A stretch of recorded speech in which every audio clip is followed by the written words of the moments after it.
Добрый день, уважаемые члены жюри.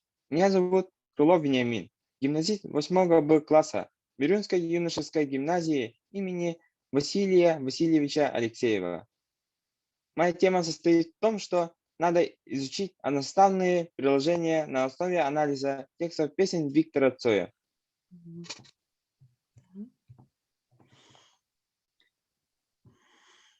Цель нашей работы – определить грамматическую природу одноставных приложений и разработать методические рекомендации при их изучении. Достижение указанной цели предполагает решение в работе следующих задач. Проанализировать научную и учебную литературу. Познакомиться с творчеством Виктора Цоя. Проанализировать тексты его песен. Собрать необходимый языковой материал из текста песен Виктора Цоя и классифицировать приложения по грамматическим и тематическим группам.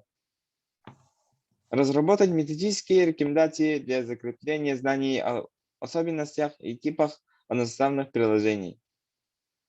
Объектом нашего исследования являются одноставные приложения и их синтаксические и тематические разновидности, а также особенности изучения в рамках курса русского языка. Предметом нашего анализа стали тексты песен Виктора Цоя. Гипотеза исследования. Мы считаем, что изучение одноставных приложений на основе песен Виктора Цоя вызовет интерес у учащихся, так как его тексты понятны и доступны подросткам. Практическая значимость. Результаты исследования могут быть использованы на уроках русского языка в школе. Новизна исследования состоит в том, что методика изучения одноставных приложений на основе текстов песен Виктора Цоя еще не освещалась в научной литературе. Актуальность исследования состоит в том, что определение типа одноставного приложения довольно часто вызывает у учащихся затруднения. Это связано с тем, что анализ двусоставных приложений отрабатывается на уроках достаточно хорошо, тогда как анализу одноставных приложений уделяется недостаточное внимание. Следовательно, данная тема должна быть представлена в курсе русского языка более подробно. Необходимы методические разработки в этом направлении. Типы одноставных приложений. Назывные приложения. Определенно личные приложения. Неопределенно личные приложения и безличные приложения. Одноставные приложения в текстах песен Виктора Цоя. Определив грамматическую природу одноставных приложений, обратимся к тексту песен Виктора Цоя и проанализируем особенности функционирования в них данных конструкций. Мы рассмотрели 7 наиболее известных песен Виктора Цоя. Название песен: «Верь мне», «Группа крови», «Война», «Звезда по имени Солнце», «Хотим перемен», «Кукушка», «Следи за собой». В целом в них было 76 приложений. Из них 10 безличных, 21 определенно личных, 2 неопределенно личных, 23 назывных.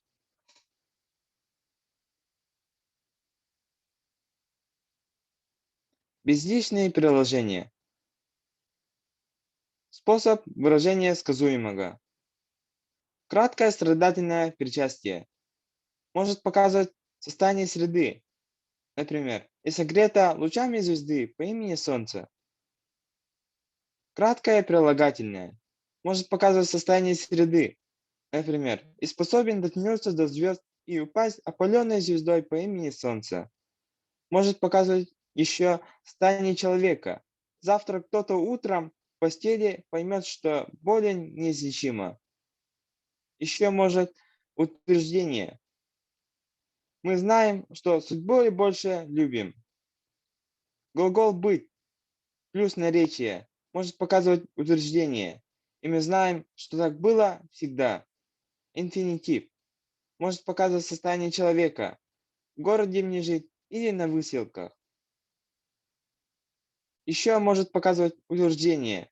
Есть тем платить, но я не хочу победы любой ценой.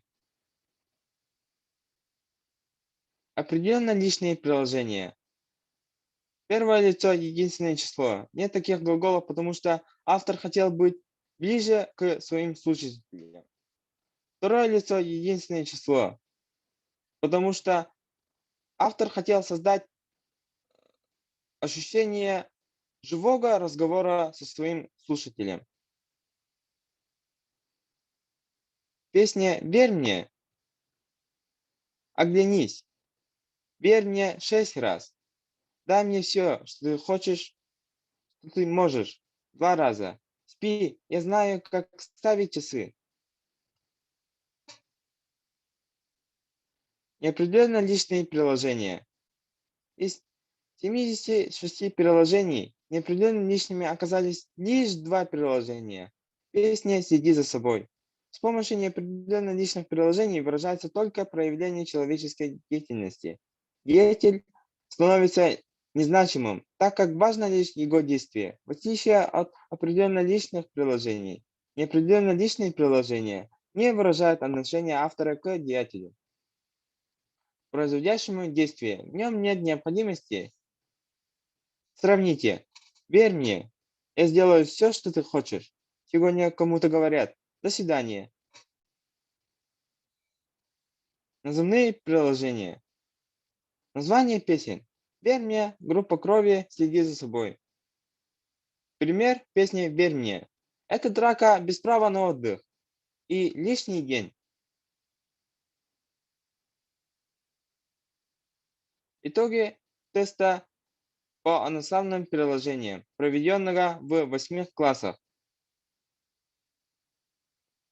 Итоги теста показали, что наибольшую трудность вызывают безличные приложения, так как в них очень большое количество частей речи. Мы сделали задание. Первое задание заключается в том, что надо выписать иностранные приложения, сделать вывод о лирическом герое песни, ответив на вопросы, о чем просит кукушка герой, что его беспокоит. Во втором задании определить двусоставные и одноставные приложения песни Виктора Цоя «Верь мне». В третьем задании найти двусоставное приложение и переделать его в 2 одноставных. Например, моя ладонь превратилась в кулак. Ладонь в ладони. Превратишься в птицу небывалой красоты. В четвертом задании надо определить, в какой части сложного приложения есть односоставные. В пятом с помощью различных одноставных приложений опишите образ Виктора Цоя. В шестом задании. К кому обращается герой? Как форма второго лица единственного числа помогает понять его мысли и устремления?